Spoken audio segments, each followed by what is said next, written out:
घाटशिला उपचुनाव को लेकर झामुमो की प्रेस वार्ता। महागठबंधन नेताओं ने भरा उपचुनाव जीत का हुंकार। घाटशिला के फूलडुंगरी स्थित जीएन पैलेस में झारखंड मुक्ति मोर्चा की ओर से एक संवाददाता सम्मेलन का आयोजन किया गया। कार्यक्रम में मुख्य वक्ता के तौर पर झामुमो के केंद्रीय प्रवक्ता कुणाल सारंगी शामिल हुए। इस दौरान गठबंधन के कई शीर्ष नेता भी मंच पर मौजूद रहे। मौके पर मंत्री दीपक बिरुआ, पूर्व विधायक लक्ष्मण टुडू और दिवंगत मंत्री स्वर्गीय रामदास सोरेन की धर्मपत्नी सूरजमणि सोरेन भी उपस्थित थी। प्रेस वार्ता में वक्ताओं ने उपचुनाव को जनता की आस्था और सम्मान से जोड़ा फैसला बताया। दावा किया कि घाटशिला विधानसभा उपचुनाव में महागठबंधन की जीत तय है। साथ ही उन्होंने कहा कि गठबंधन की एकजुटता और जनता के विश्वास के दम पर विकास कार्यों को और गति दी जाएगी। वक्ताओं ने विपक्ष पर आरोप लगाते हुए कहा कि झूठे वादों और भ्रम फैलाने वाली राजनीति को इस बार जनता जवाब देगी। वहीं नेताओं ने दिवंगत मंत्री रामदास सोरेन के अधूरे कार्यों को पूरा करने की प्रतिबद्धता भी दोहराई।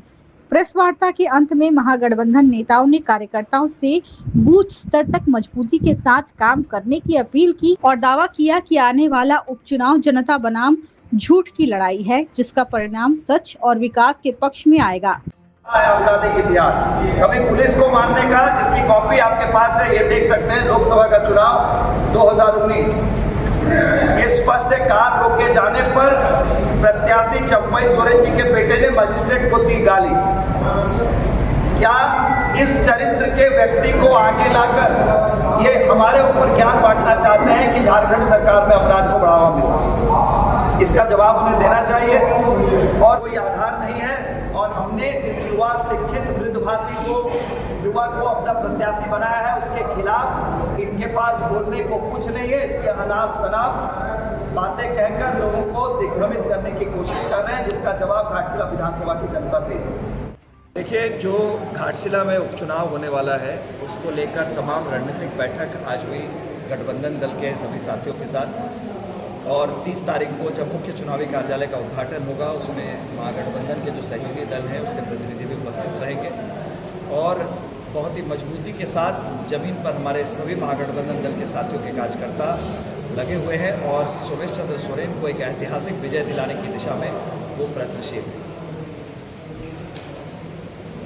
तो जिस तरह से पिछले 1-2 दिनों में जो घटनाक्रम बिहार को लेकर के आ रही थी, तो क्या उसका झारखंड में अभी आप लोग उसको लेकर क्या एक साथ हैं?